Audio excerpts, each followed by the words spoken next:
Teatro Caos segue com a segunda temporada da série de videoaulas Falando de Teatro com o Caos. São 6 episódios que terão como tema o teatro latino-americano. As aulas são apresentadas pelo ator, professor e doutor em literatura brasileira Evandro Neto.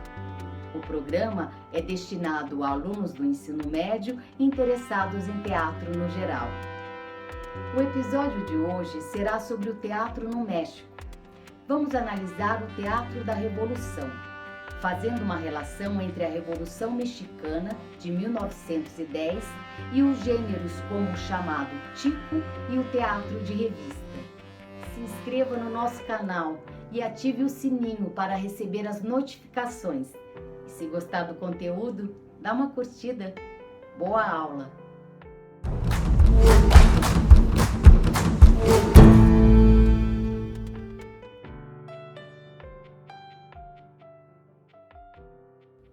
Oi pessoal, tudo bem?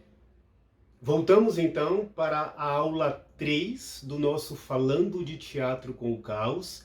Nessa temporada estamos tratando sobre o teatro na América Latina e, como eu falei na aula passada, nas aulas passadas, estamos fazendo pequenos recortes de alguns momentos do teatro latino-americano em alguns países da América Latina.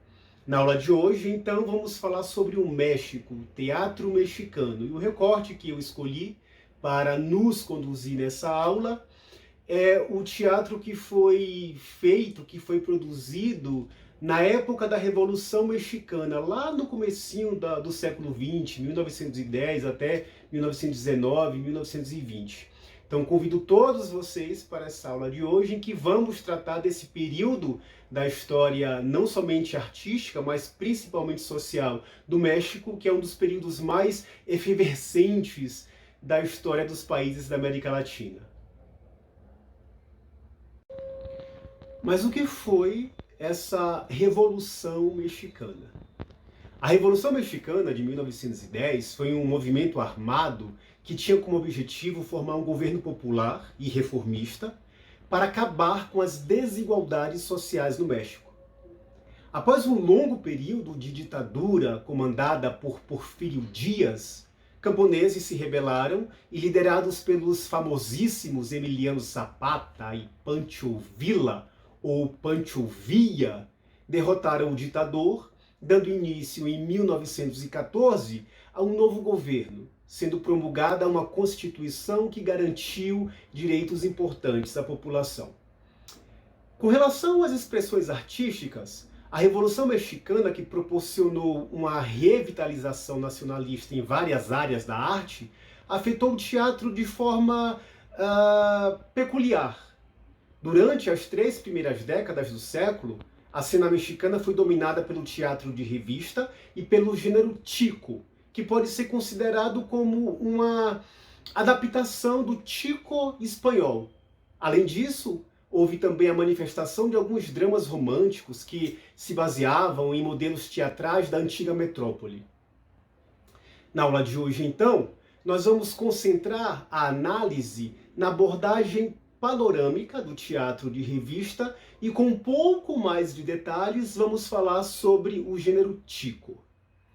Bom, no México, o começo do século XX viu a popularidade contínua de um gênero multifacetado, que é esse Tico, transportado da Espanha para o México por um carinha chamado Enrique de Olavarría y Ferrari, em 1869. O Tico logo assumiu conteúdo e personagens claramente mexicanos, ao mesmo tempo em que foram totalmente incorporados pelas peculiaridades linguísticas nacionais. Outras manifestações de orientação folclórica e política floresceram no fervor nacionalista da Revolução de 1910, que marcou o fim, a queda do ditador Porfirio Díaz. O teatro de revistas, cujos principais autores eram jornalistas, que informavam e divertiam e eram frequentemente censurados por sua sátira mordaz contra as figuras da vida pública. Por essa época, o circo e a revista andavam de mãos dadas em espetáculos apresentados sob as lonas das tendas itinerantes. Terminada a Revolução, a maioria das manifestações culturais enveredou pelo caminho da busca da identidade nacional. No entanto, o teatro ficou de fora dessa tendência, enquanto romancistas, músicos ou mesmo os muralistas buscaram captar o espírito do nacional, refletindo a cor local, a vida dos camponeses e indígenas. A cena teatral mexicana era dominada pela revista, que era um gênero com claras influências espanholas. De uma forma geral, a gente pode mesmo dizer que a Revolução Mexicana produziu episódios violentos que podem se assemelhar, em alguma medida, aos mesmos episódios que alimentam as tragédias gregas, por exemplo. Entretanto, durante a Revolução, não surgiu no México um dramaturgo com uma potente inspiração literária que pudesse dar forma aos fatores identitários de um teatro nacional, que fosse capaz de se projetar de maneira ampla pelo país inteiro. Em decorrência disso, o recurso expressivo dos dramaturgos mexicanos nesse período focou nas questões locais, apontando os problemas da sociedade a partir de modelos da Europa, particularmente os modelos franceses. A dramaturgia, então, de forma completamente contraditória, continuou inscrita nas correntes herdadas do século XIX, principalmente as do romantismo. Assim, o drama histórico, o melodrama e a farsa foram as formas do teatro mexicano para tratar das questões que diziam respeito à Revolução. Isso é bastante contraditório, né? Pensar que questões de natureza essencialmente nacionais estavam sendo informadas a partir de modelos estrangeiros. E durante os anos de luta, a cena teatral se preocupou em expressar as questões de natureza social que afetavam os cidadãos. Posteriormente, examinou os problemas que deram origem ao movimento e fez um balanço crítico sobre os principais heróis do movimento.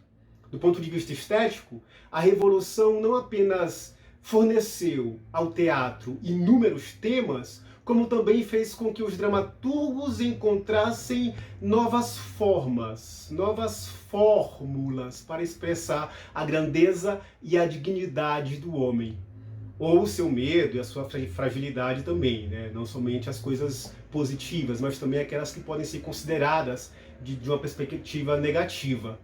E isso fez com que houvesse, né, um significado que trouxesse para essas formas de representação uma espécie de consciência sobre os próprios problemas sociais refletidos e representados.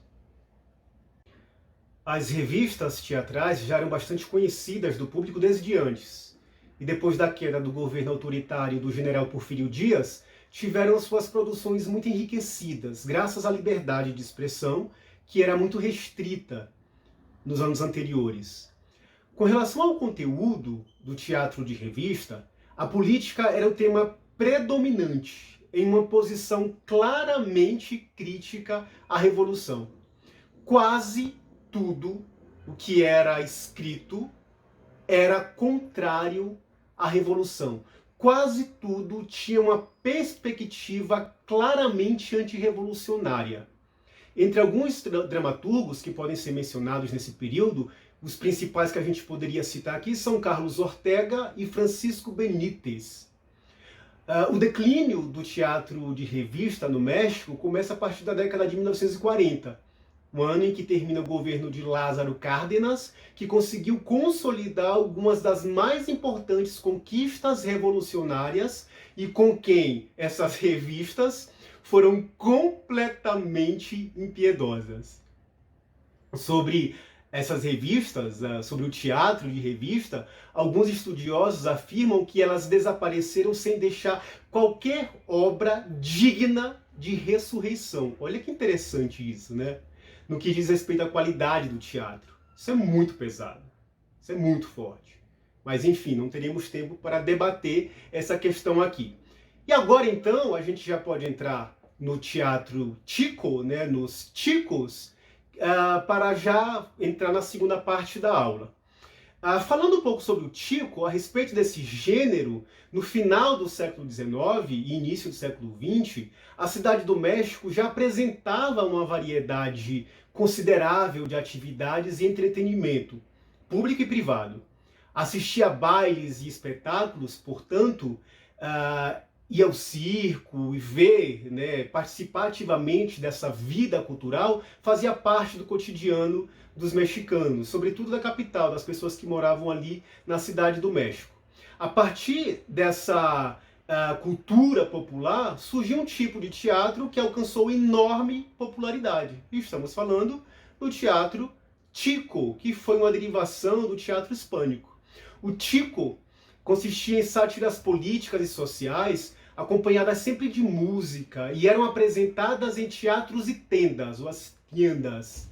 Esse gênero, que deu continuidade à tradição espanhola do melodrama no México, foi transformado em esquete, com temas e personagens que eram quase caricaturas de alguns tipos mexicanos que são considerados tradicionais, né? A gente tem que sempre colocar aspas para não cair na questão do preconceito aqui.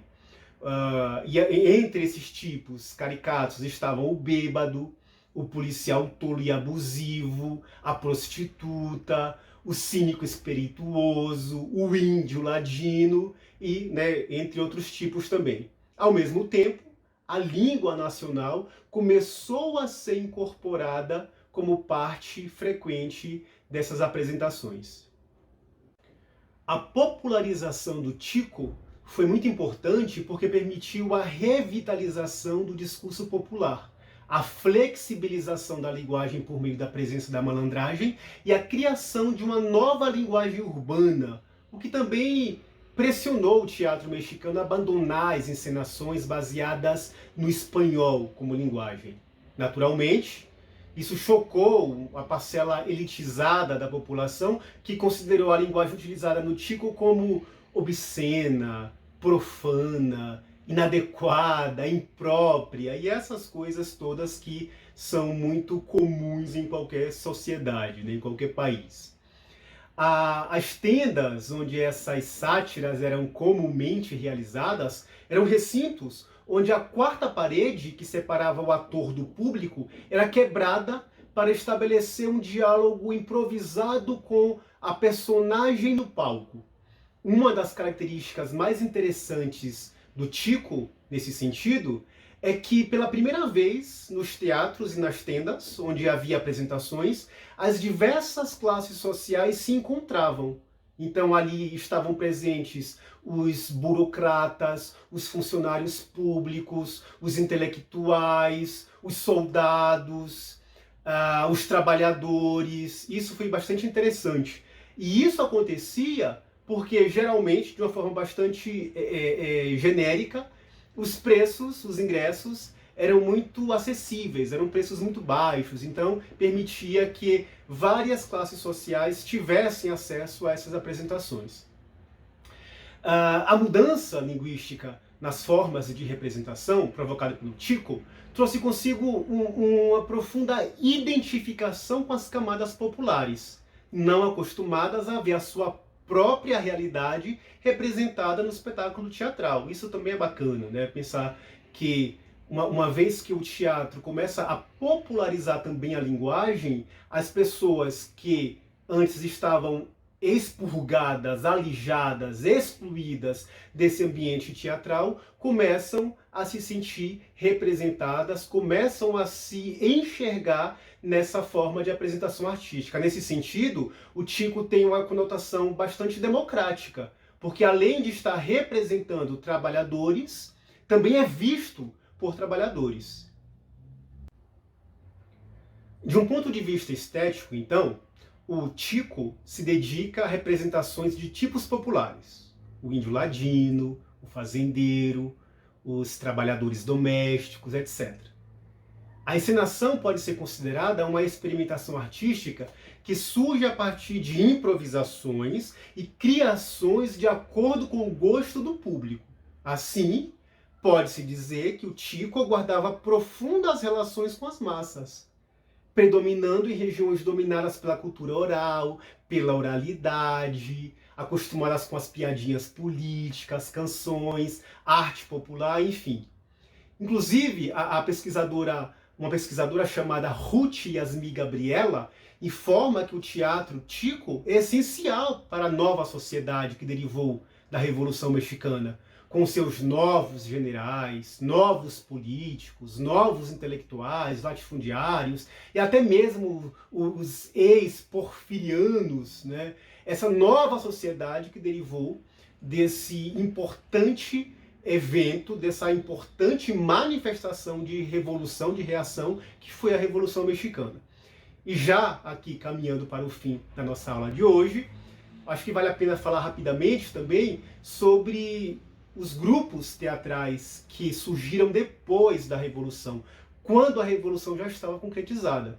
E um desses grupos a gente chama de Pirandello, que foi um grupo que fez uma manifestação, né, uma performance, uma temporada no teatro mexicano de junho de 1925 até janeiro de 1926. A marca principal desse grupo foi a reação contra a presença das formas românticas na cena teatral. Aboliu as formas românticas que ainda eram predominantes no teatro de revista e no tico. Esse grupo faz as primeiras experimentações, isso é bem importante, né? Esse grupo faz as primeiras experimentações de um teatro mexicano nacional, não só pela forma, mas também pelos aspectos identitários do que as personagens das peças entendem por mexicanidade. Por causa disso, podemos considerar o trabalho realizado pelo grupo Pirandello como sendo a primeira grande tentativa de renovação das técnicas teatrais no país. Falei demais hoje de novo, né? Mas é isso, gente. Obrigado por terem acompanhado até aqui. Ficamos por aqui hoje. Na próxima aula continuamos com as nossas análises e as nossas investigações. Falaremos sobre o teatro cubano, faremos um recorte sobre o teatro em Cuba. E espero que vocês estejam gostando e nos acompanhem até o final. E não se esqueçam de se inscrever, de fazerem a inscrição no canal do Teatro Caos. Um beijo e até a próxima.